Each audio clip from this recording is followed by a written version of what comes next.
परम पूज्याचे श्री आदि सागर जी महाराज की परम पूज्याचे श्री महावीर कीर्ति महाराज की परम पूज्याचे श्री विमल सागर महाराज की परम पूज्याचे श्री तपस्वी सम्राट सन्मति सागर महाराज की परम पूज्याचे गुरु सुंदर सागर महाराज की अहिंसा में विश्व धर्म की वाणी माता की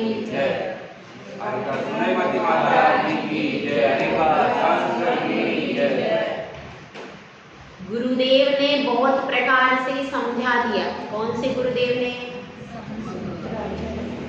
आचार्य समंतभद्र स्वामी ने शिष्य को बहुत प्रकार से समझा दिया। और शिष्य कैसा है? तर्क पर तर्क कर रहा है, प्रश्न पर प्रश्न कर रहा, उसको सब कुछ बता दिया, लेकिन अब भी वो संतुष्ट नहीं हो पा रहा है और वह पूछ रहा है कि यह भी आपने बता दिया कि चक्रवर्ती की संपदा मिलती है, पर क्या चक्रवर्ती से बड़ा भी कोई पद होता है? क्या और भी कोई पद इससे मिल सकता है? ये तो आपने बता दिया चक्रवर्ती की संपदा मिलती है, तो इससे भी बड़ा कौन सा पद होता है? इसको यहाँ पर बता रहे हैं। पर पहले मंगलाचरण कर लेते हैं। नमः श्री वर्धमानाय निर्धूत कलिलात्मने सालोकानां त्रिलोकानां यद विद्या दर्पणायते। आचार्य समंतभद्र स्वामी की जय। अब शिष्य ने क्या प्रश्न किया है कि चक्रवर्ती पद से भी बड़ा कौन सा पद होता है, और उस पद के बारे में हमको बताइए। तो यहाँ पर आचार्य गुरुदेव बता रहे हैं कि वह सम्यक दृष्टि के और कौन कौन से लक्षण होते, किन लक्षणों के आधार पर आप पहचान सकते हैं कि वे सम्यक दृष्टि, कौन कौन सी चीजों की उसको अनुभव होता है, कौन कौन सी चीजों का निश्चय होता है, इस सब को आचार्य श्री इस श्लोक में बता रहे हैं। अपन सब पढ़ते हैं श्लोक नंबर 39। अमरासुर नरपतिभिर यमधरपतिभिष्टनूत पादाम्भोजा दृष्ट्या सुनिश्चितार्था भ्रश्चक्रधरा भवन्ति लोकशरण्याः अमरासुर नरपतिभिर यमधरपतिभिष्टनूत पादाम्भोजा दृष्ट्या सुनिश्चितार्था भ्रश्चक्रधरा भवन्ति लोकशरण्याः। अब क्या बात यहाँ पर कही है?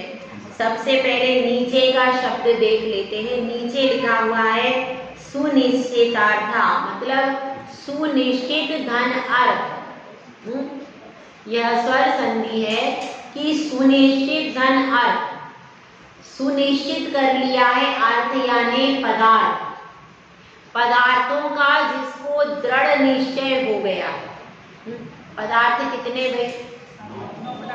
9 पदार्थ होते हैं। कौन कौन से होते हैं? कोई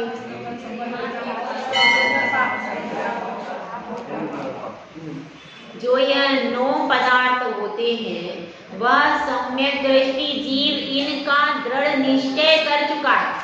अब उसमें कोई उसको भटका नहीं सकता। यदि उसका जीव पदार्थ का सुनिश्चित क्या अर्थ हो जाएगा कि जीव वही होता है जिसमें ज्ञान दर्शन चेतना पाई जाती है। उसमें उसके पास यह अर्थ सुनिश्चित हो गया है, वह एकदम दृढ़ हो गया है। कभी भी कोई कह दे कि नहीं आत्मा में ज्ञान दर्शन नहीं पाया जाता, तो वो मान लेगा क्या? नहीं मान। उसको पक्का श्रद्धा है कि देखो बाहर जाने की क्या जरूरत है, मैं अपना ही जीवन देख लूं कि जब से मेरा जन्म हुआ है मैं जानने देखने का काम कर रहा हूं कि नहीं भाई? बताइए। आप लोगों का जब से आपने होश संभाला, थोड़े से बड़े हुए, अब ये बच्चा पप्पू गोद में है, ये भी जान रहा है, देख रहा है कि नहीं? देख रहा है ना छोटा। तो अब ये इसको तो अभी कुछ पढ़ाया सिखाया नहीं। बचपन से ही जैसे ही बच्चे का जन्म होता है, वह तुरंत जानने लगता है कि मुझे भूख, और जान करके रोना चालू करता है कि नहीं? उसको कौन सिखाने जाता है कि देखो तुम्हें भूख लगी तब तुम रोना, ऐसा माँ सिखाती है? अपने आप वो बच्चा, उसको मालूम है कि अब मुझे अपनी बात को कैसे कहना है, बोल तो मैं सकता नहीं हूँ, तो क्या करना पड़ेगा? तो वह जैसे ही उसको भूख लगती है तो वह रोने लगता है, उसको तकलीफ होती है कुछ तो रोने लगता है, वह रो करके ही अपने आप को व्यक्त, उसको रोना कौन सिखाता है? अपने आप उसको समझता है ना, वो जानता है कि मुझे भूख लग रही है, मुझे प्यास लग रही है, अब मेरे कपड़े गीले हो गए, ये सब कौन बता? वह अपने आप समझता है। तो ये क्या हो गया, ये उसको ज्ञान हुआ कि नहीं? और वो देखता भी है, ये अपनी माता है, पहचानता है, दूसरी महिला कितनी अच्छी आ जाए तो भी उसको समझ है, भले ही वो बोल नहीं रहा लेकिन उसकी माता की उसको पहचान है कि नहीं? कैसे हो गई? वह देखता है, जानता है।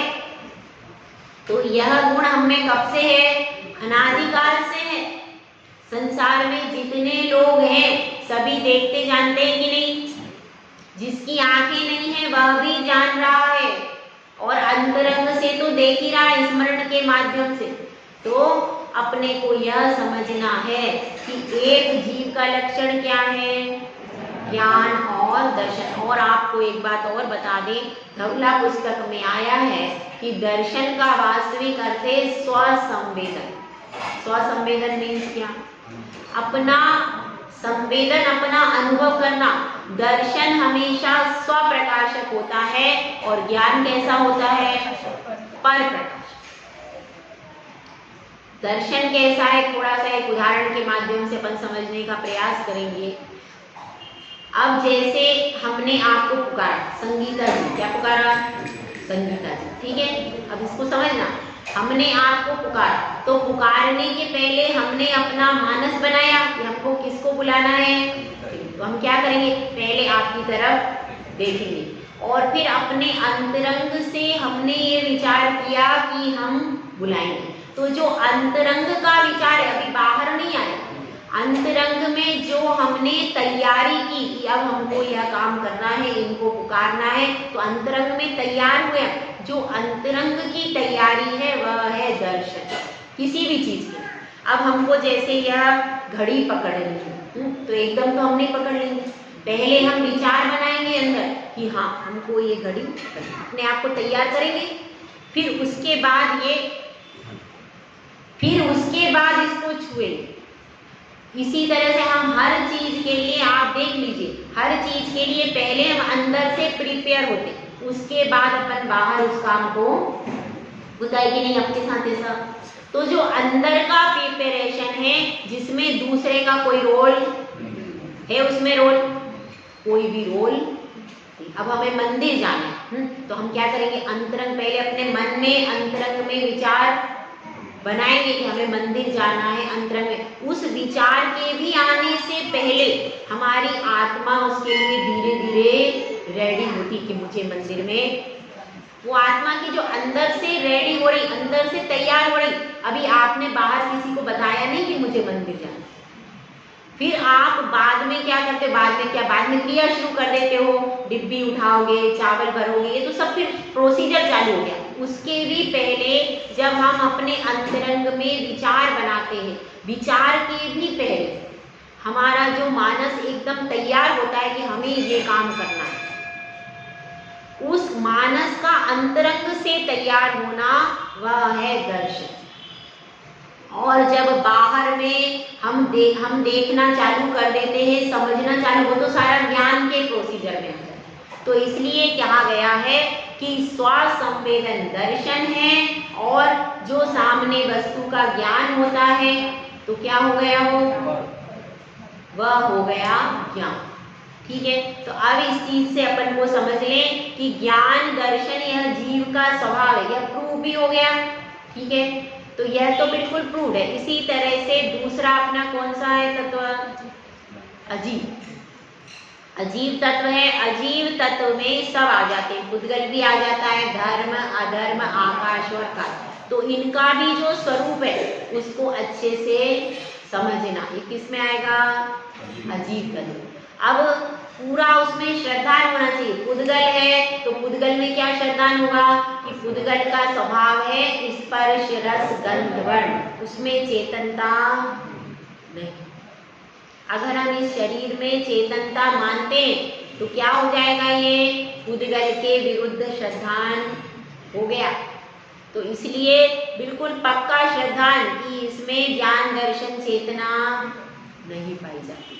उसके बाद क्या है? धर्म। धर्म द्रव्य का क्या है गुण? गति हेतु, हमारे चलाने में सहायक ऐसा द्रव्य है जिसके द्वारा हम चलते हैं। फिर ठहराने में निमित्त है कौन सा?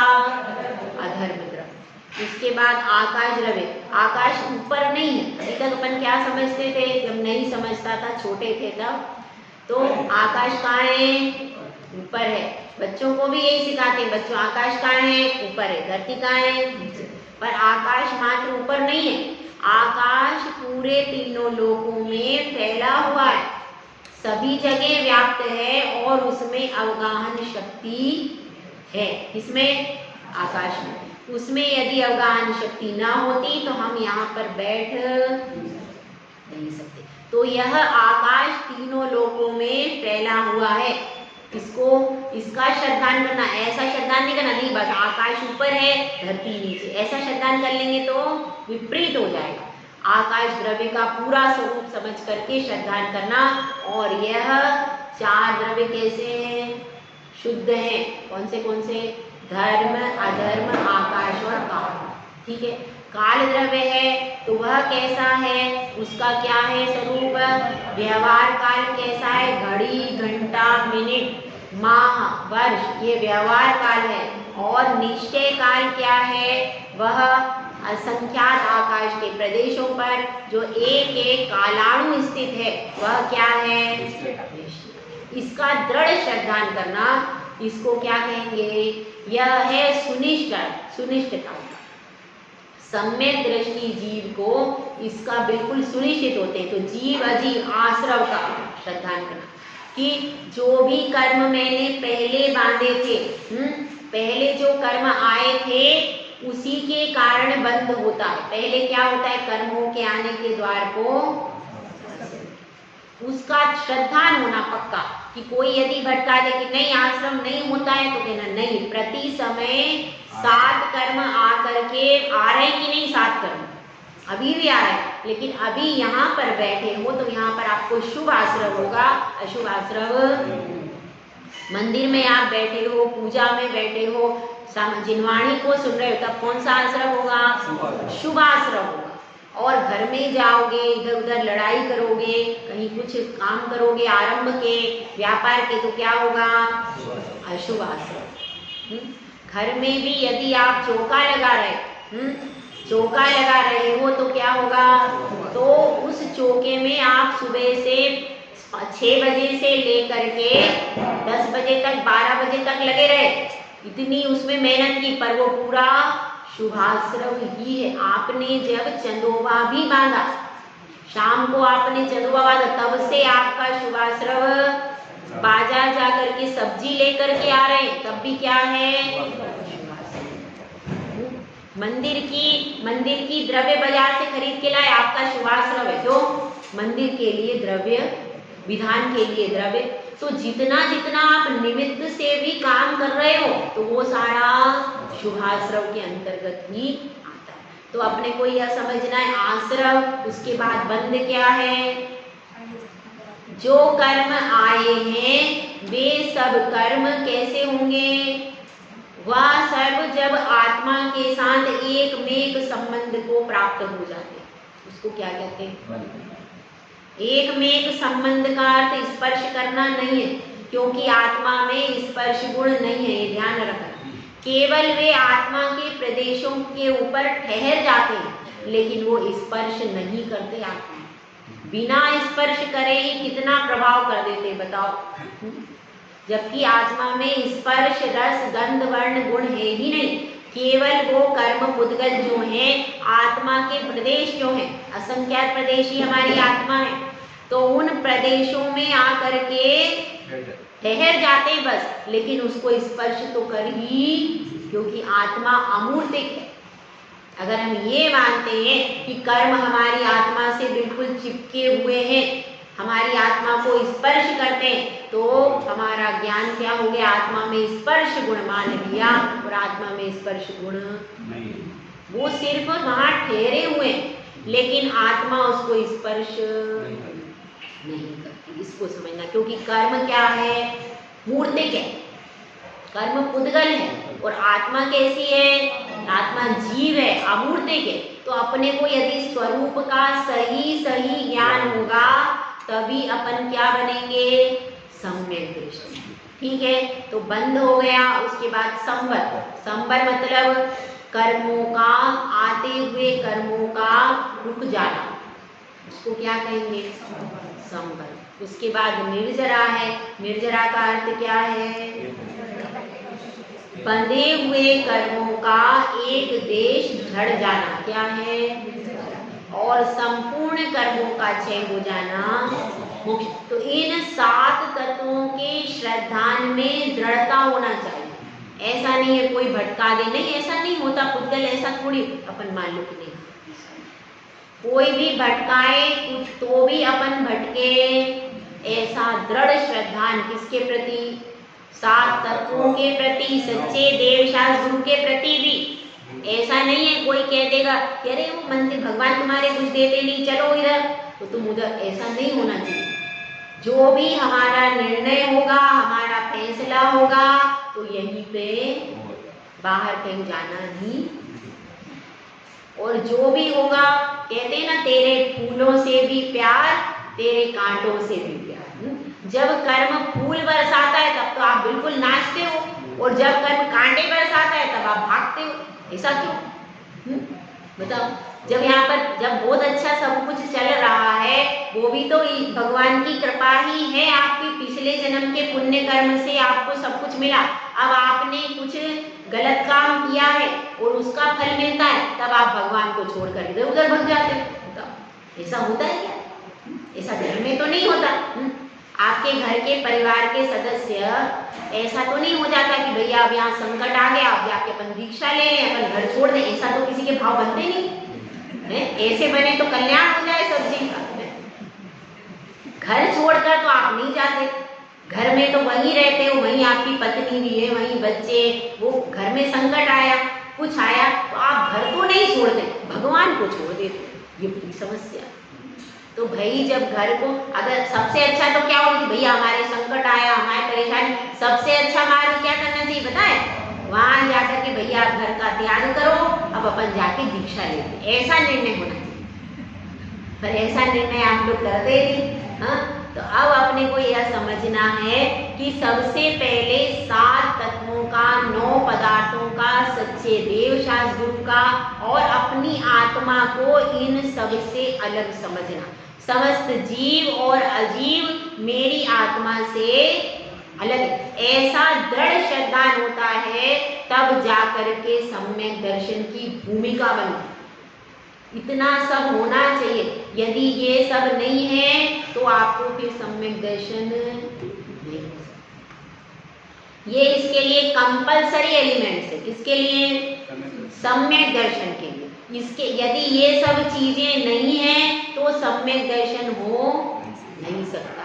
जिस तरह से भूमि में बीज होता है उसी तरह से सम्यक दर्शन के लिए 7 तत्व, 9 पदार्थ, सच्चे देव शास्त्र गुरु का श्रद्धान व्यवहार से और निश्चय से अपनी आत्मा के स्वरूप को इनसे सबसे अलग समझना। यह क्या है? यह बीज जब आप अपने मन में बोगे तो उससे सम्यक दर्शन का वृक्ष उत्पन्न। ठीक है, तो अब यहाँ पर बात चल रही है। गुरुदेव ने कह दिया कि भैया तुम्हें लड्डू खाना है तो क्या करना पड़ेगा? पहले श्रद्धान को मजबूत करो। बिना श्रद्धान को मजबूत किए लड्डू नहीं मिल सकता, घर बैठे वो भी। बताओ, मेहनत भी नहीं करो, घर में बैठे हो, फिर भी लड्डू भी चाह रहे और कुछ करना भी नहीं चाह रहे, तो ऐसा तो होगा नहीं। तो अब यहाँ पर बता रहे हैं, सबसे पहले वो सुनिश्चितार्था होता है, उसके बाद क्या होता है, उसके बाद अमर। अमर मतलब क्या है? देवेंद्र। देवेंद्र का अर्थ क्या है? 16 स्वर्ग है। कितने हैं? 16 स्वर्ग हैं। वहां पर कहते हैं, उनके जो इंद्र होते हैं उसको क्या कहते हैं? देवेंद्र कहते हैं। और फिर क्या है? धरणेन्द्र। धरणेन्द्र किसको कहते हैं? यमधरपति, इसको धरणेन्द्र कहा। और नरपति मतलब चक्रवर्ती, मतलब जो सम्यक दृष्टि जीव है वो यदि स्वर्ग में भी जाएगा तो इंद्र ही बनेगा, नीचे वाली क्वालिटी में नहीं जाएगा। वह सबका स्वामी बनकर बैठेगा स्वर्ग में। इतने सारे देवी देवता होंगे, उन सबका हेड बनेगा। तो इसलिए क्या क्या पद बताए हैं? देवेंद्र बनता है। धरणेन्द्र कौन है भाई? भवनवासी देव होते हैं। भवनवासी जो देव होते हैं उनके इंद्र को क्या कहते हैं? धरणेन्द्र। और ये पार्श्वनाथ भगवान के यक्ष यक्षिणी है, धरणेन्द्र और पद्मावती। तो धरणेन्द्र का अर्थ क्या है? जो कि भवनवासी देवों में धरणेन्द्र होता है, मतलब उनका इंद्र, वो क्या कहलाता है? धरणेन्द्र। और कौन है? नरेंद्र। ठीक है, तो अब देवेंद्र मतलब क्या लेंगे? 16 स्वर्ग का है। ठीक है, धरणेन्द्र मतलब भवनवासी आदि जो है, भवनवासी और यंत्रों के जो इंद्र है वो सब काय में आ जाएंगे? धरणेन्द्र आदि में आ जाएंगे। और फिर उसके बाद नरेंद्र। नरेंद्र का अर्थ क्या है? चक्रवर्ती। और क्या बनता है? और फिर बताया गणधरों के द्वारा नमस्कार किए गए। और भी बताया, तो और भी, ये तो सब आप इन्होंने पहले ही बता दिया। अब यहाँ पर विशेष बता रहे हैं कि वह बनता है तो इंद्र ही बनता है और नीचे की क्वालिटी में नहीं जाता। उसके बाद फिर कौन बनता है? तो यहाँ पर बता रहे हैं, जिनके चरण कमल नमस्कार करने योग्य। नूत पादाम्भोजा शब्द आया, देखो उसमें, जिनके चरणों को नमस्कार किया। किसने? गणधरों ने नमस्कार किया। किसके चरणों को? और जो तीनों लोगों के जीवों के लिए शरणभूत हैं। ऐसे कौन हैं? धर्म चक्र के धारक तीर्थंकर होते हैं। कौन? सम्यक दृष्टि जीव। क्योंकि मैंने एक दिन बताया था, तीर्थंकर प्रकृति सबसे बड़ी पुण्य प्रकृति, और यह प्रकृति केवल चौथे गुण स्थान से ही बंधना प्रारंभ होती है। उसके लिए आपको सम्यक दृष्टि होना अनिवार्य। किसी भी मिथ्या दृष्टि, क्योंकि बहुत बड़ी पुण्य प्रकृति है, और जिसके पास पुण्य नहीं होगा उसके पास कैसे बंध जाए, है ना? कहते हैं पानी को देखकर पानी आता है। मतलब यदि आप भरपेट गए हो, अच्छे अच्छे वस्त्र पहन करके गए हो खाली, और फिर कहीं पर जाओगे तो 10 व्यक्ति पूछेंगे, भैया भोजन कर लिया क्या? भैया भोजन कर लिया क्या? ऐसा होता है। और जिसी दिन हम खाली पेट चले गए, बाय चांस की बात है, तो क्या होगा? कोई पूछ ही नहीं रहा उस दिन, बड़ी परेशानी है। सुबह से लेकर के शाम हो गई।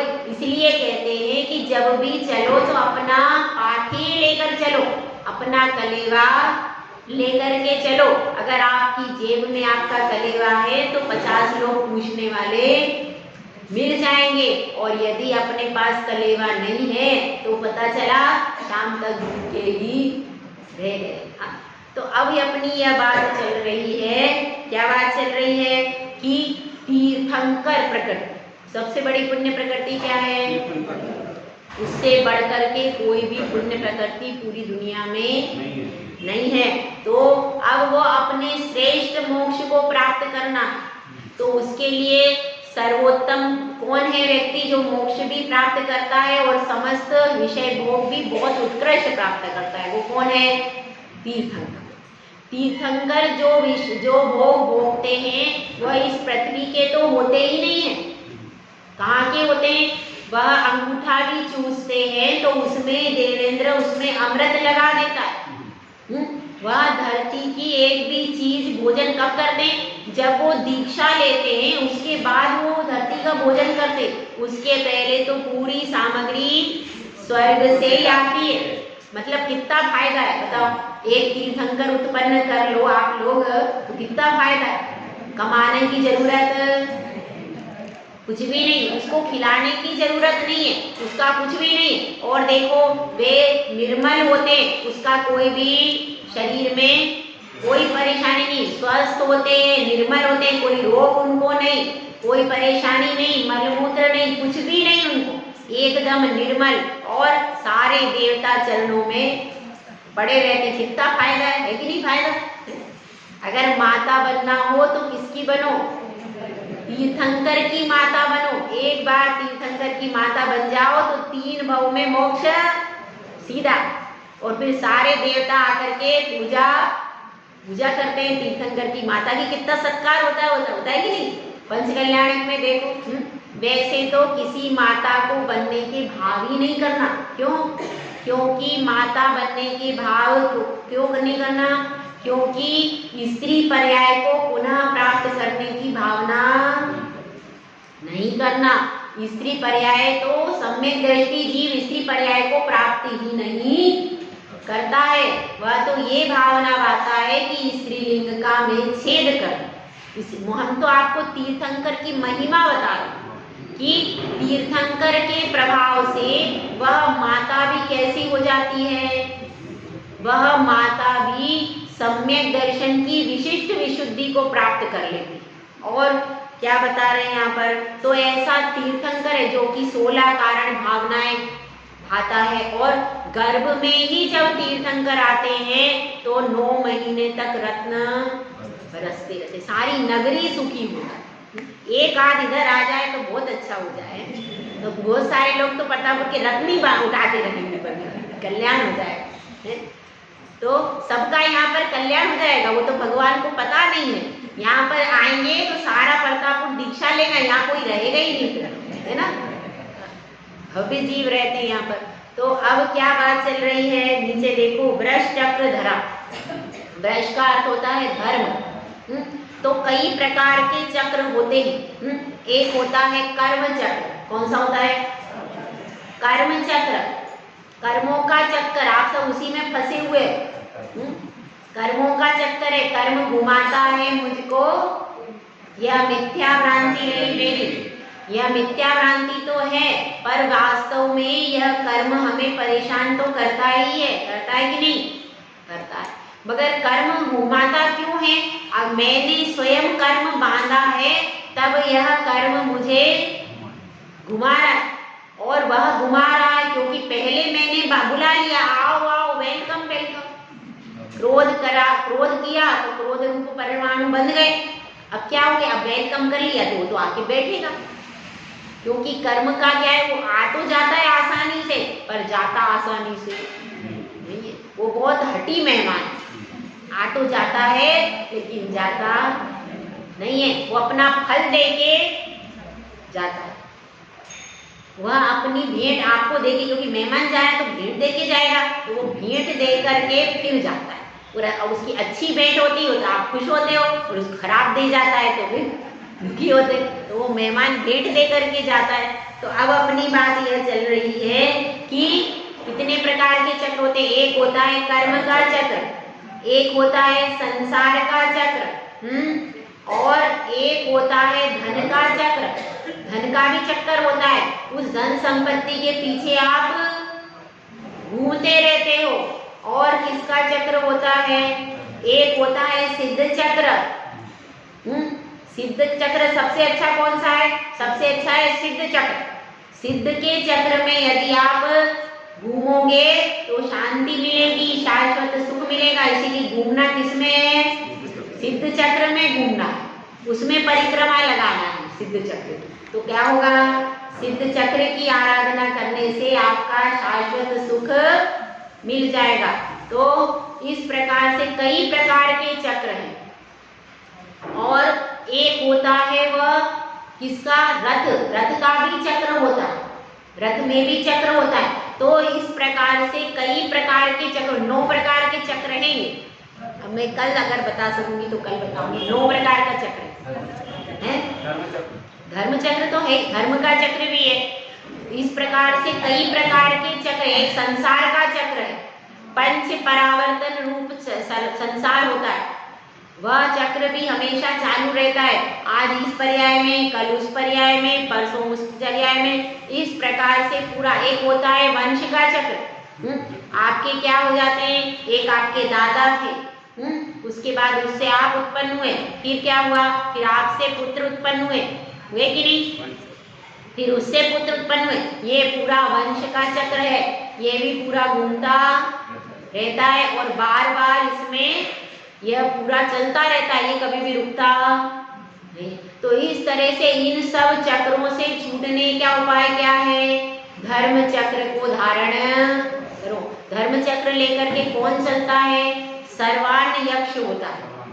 सर्वाण्य यक्ष होता है, वह जब तीर्थंकर विहार करते हैं तो वह धर्म चक्र लेकर के आगे आगे चलता है और तीर्थंकर उसके बाद चलते हैं। उनके कदमों पर, पैरों के नीचे फिर वहां पर देवो पुनीत स्वर्ण कमल की रचना करते। वह सब पृथ्वी का एक रचना होती है और वहां पर अशोक वृक्ष होता है, उसमें भी सारी पृथ्वी का एक रचना, वह देव बनाते हैं, एक केंद्रीय रचना नहीं होती। तो अब अपने को यह समझना है कि यहाँ पर अब उत्कृष्टता की तरफ पहुंचा दिया कि वे तीर्थंकर बनते हैं और फिर तीर्थंकर बनने के बाद भी क्या करते हैं, जो संसार विषय सुख होता तीर्थंकर क्यों त्यागे, काहे को शिव साधने करते संयम सो अनुराग। क्या कह रहे, तीर्थंकर होने के बाद भी, देवोपनीत सुख भोगने के बाद भी फिर भी क्या करते हैं, फिर भी उनको छोड़ना पड़ता है, तब जाकर के दीक्षा लेकर के मोक्ष की प्राप्ति। पर तीर्थंकरों का यह नियम है कि सारे तीर्थंकर दीक्षा लेते ही हैं, सारे तीर्थंकर अरहंत बनते ही हैं, सारे तीर्थंकर मोक्ष जाते ही, ये पूरा सिद्धांत है। ऐसा कोई तीर्थंकर नहीं होता जो कि अरहंत ना बने। है कोई ऐसा एकाध बता दो नाम, कोई भी नहीं। सब तीर्थंकर अरहंत बनते, सब तीर्थंकर सिद्ध बनते हैं और मोक्ष में जाते हैं। उनका पूरा रिजर्वेशन जब से जन्म हुआ तीर्थंकर के रूप में, उनका रिजर्वेशन है, उनको मोक्ष में भी जाना है, वो संसार में परिभ्रमण अब नहीं करती। तो इस चीज को अपने को समझना है। अब शिष्य क्या कह रहा है देखो, अभी भी वो संतुष्ट नहीं हुआ। यहाँ प्रतापपुर का तो नहीं था भाई, वहाँ पूर्व गांव में कोई हो, वहाँ सुमंत्रभद्र स्वामी के सामने चला गया है। तो अब 40 नंबर का सूत्र है, इसमें क्या कह रहे हैं, वो शिष्य पूछ रहा है, वह शिष्य पूछ रहा है कि हे भगवान, आप बार बार कहते हो सिद्ध चक्र सिद्ध चक्र सिद्ध चक्र, मेरे तो कुछ समझ में आता नहीं है। वहां पर पत्नी है क्या, वहां पर पुत्र है क्या, वहां पर विषय भोग है क्या, वहां पर क्या है सिद्धों के पास, कैसा सुख है। क्योंकि ऐसा नहीं हो कि यहाँ पर भी हम यहाँ पर तो छोड़ करके जाएं और वहां पर भी कुछ नहीं मिले, वहां तो कुछ समझ में नहीं आता, ना वहां पर पत्नी है, ना वहां पर पुत्र है, ना वहां पर विषय सुख है, वहां पर कुछ है ही नहीं, तो हम वहां जाके क्या करेंगे बताओ। कमाना नहीं, खाना नहीं, सोना नहीं, कुछ भी नहीं, तो वहां तो हम बोर हो जाएंगे।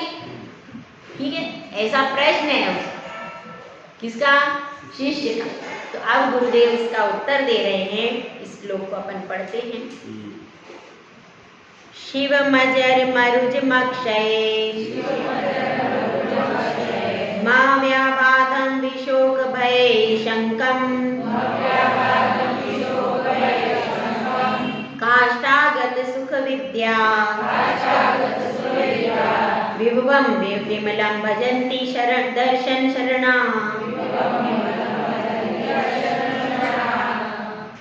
शिवमजर मरुज मक्षय मव्याबाधं विशोक भय शंकम काष्ठागत सुख विद्या विभुवं विमलं भजन्ति दर्शन शरणाः।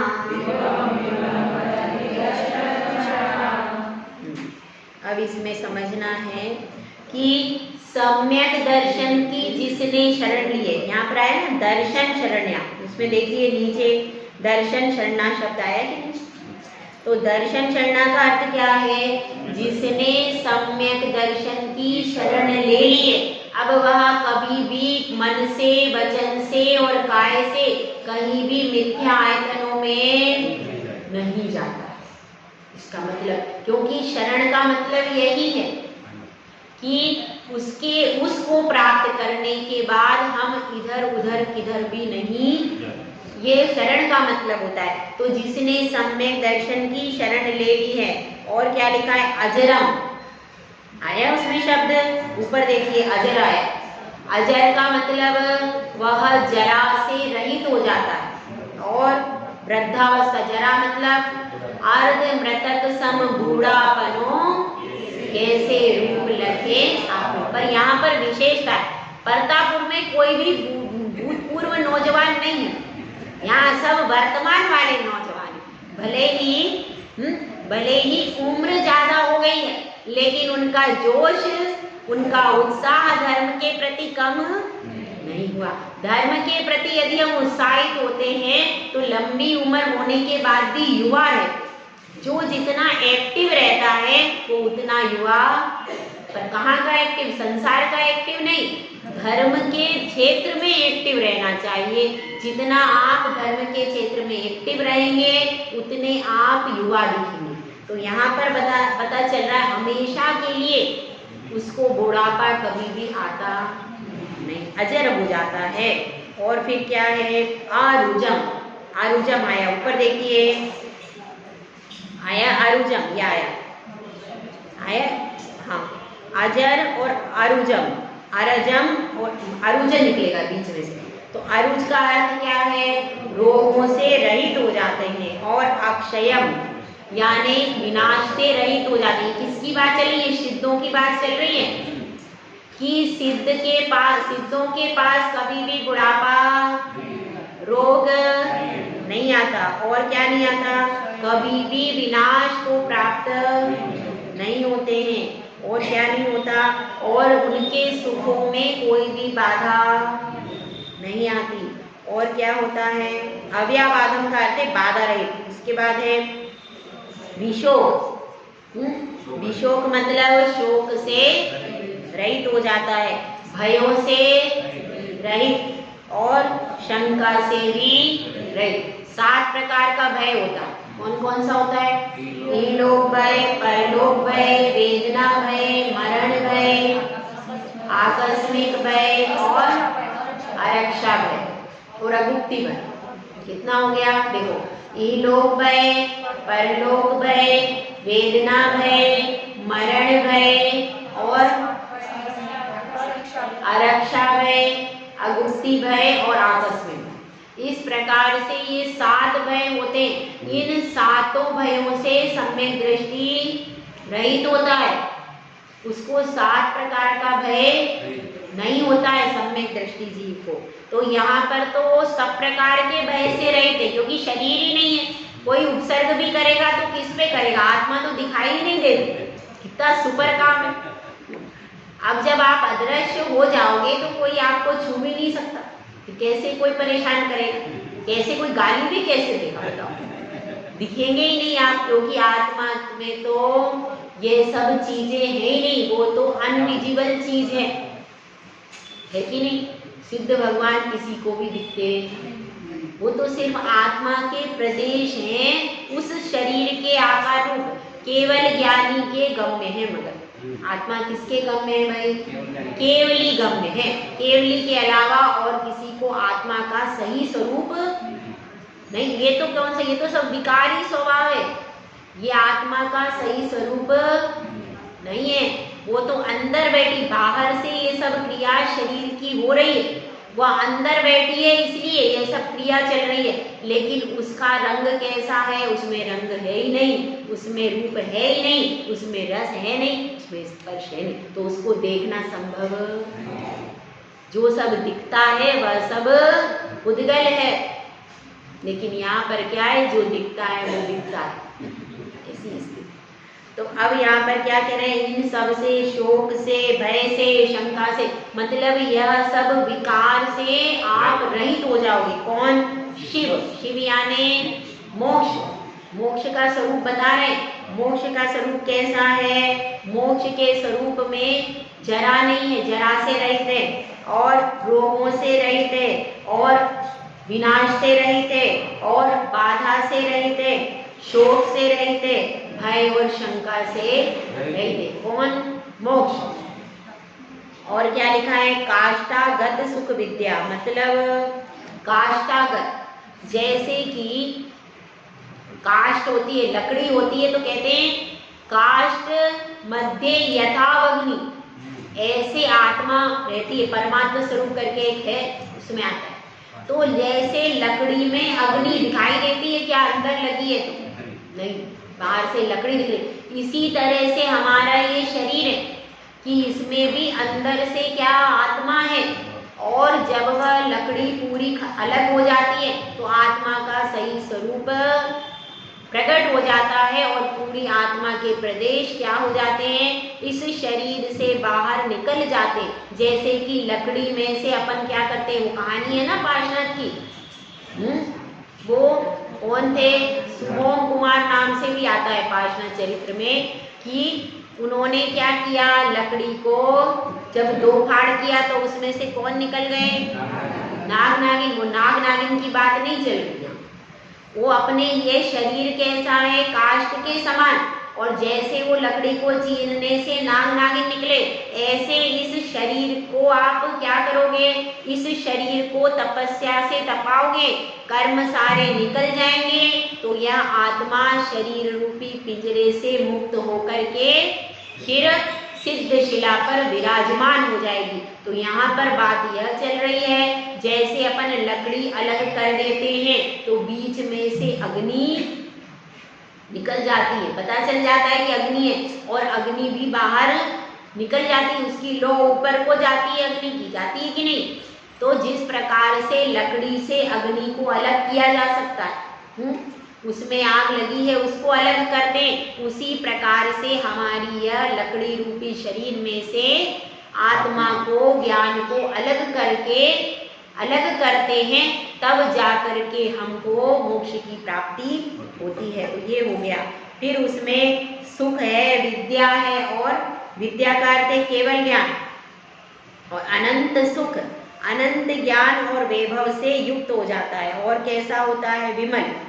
कर्ममल, 8 कर्मों के मलों से रहित हो जाता है। कौन से? 3 कर्म मुख्य हो गए, द्रव्य कर्म, भाव कर्म और नो कर्म। ठीक है, द्रव्य कर्म मतलब ज्ञानावरण, दर्शनावरण, वेदनीय, मोहनीय, आयु, नाम, बोध और अंतरा, ये क्या है? द्रव्य कर्म। और भाव कर्म मतलब इन कर्मों के लिए आप जो भाव बनाते हो वो सब क्या है? भाव कर्म।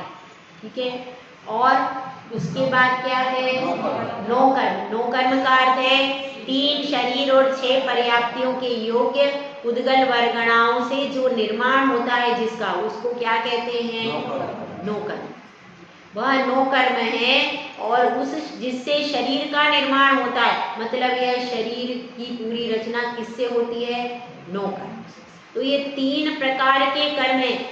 भगवान जो सिद्ध भगवान है वो इन सब कर्मों से, 3 प्रकार के कर्मों से पूरे रहित हो गए। तो अब यहाँ पर क्या बात चल रही है? कर्ममल से रहित है। और ऐसा क्या है? ऐसे फिर किस में रहते हैं? शिव में। शिव मतलब मोक्ष में रहते हैं। तो ऐसा ये मोक्ष का स्वरूप है। मतलब यह है कि यहाँ पर ये जो परिवार है इसमें सुख सच्चा नहीं है। इन भोगों में सच्चा सुख तो कहाँ है? केवल मात्र जब आप इस पिंजरे से अलग हो जाओगे तब आपको सुख मिलेगा। जब तक इस पिंजरे में तोता कैद है तब तक वह तोता सुखी नहीं हो सकता। ये पिंजरा तो कभी बूढ़ा होगा, कभी इसमें रोग होगा, कभी कुछ होगा, कभी कुछ होगा, क्योंकि इस पिंजरे का स्वरूप अलग है और मेरा स्वरूप अलग है। तो मैंने कर्म बांध बांध करके वो पिंजरे में आ गया। कौन आ गया पिंजरे में? कौन आया? आत्मा अनादिकाल से पिंजरे में सुख मानकर पड़ी हुई। जिस दिन वो ये मान लेगी कि ये पिंजरा मेरा नहीं है तो उस दिन इस पिंजरे से मुक्त हो जाएगी। तो अपने को कैसा विचार करना चाहिए? देखो, ऐसा विचार करना चाहिए, पिंजरा पापों से लदा और पुराना है बहुत। पिंजरा पापों से लदा और पुराना है बहुत। पिंजरे को तोड़ के पंछी को उड़ाया जाए। पिंजरे को तोड़ के पंछी को उड़ाया जाए। कोशिशें ऐसी करें फिर से ये पिंजरा न मिले।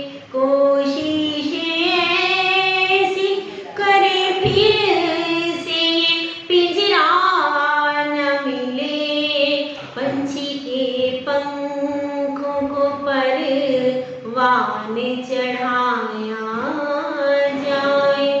पंछी के पंखों को परवान चढ़ाया जाए।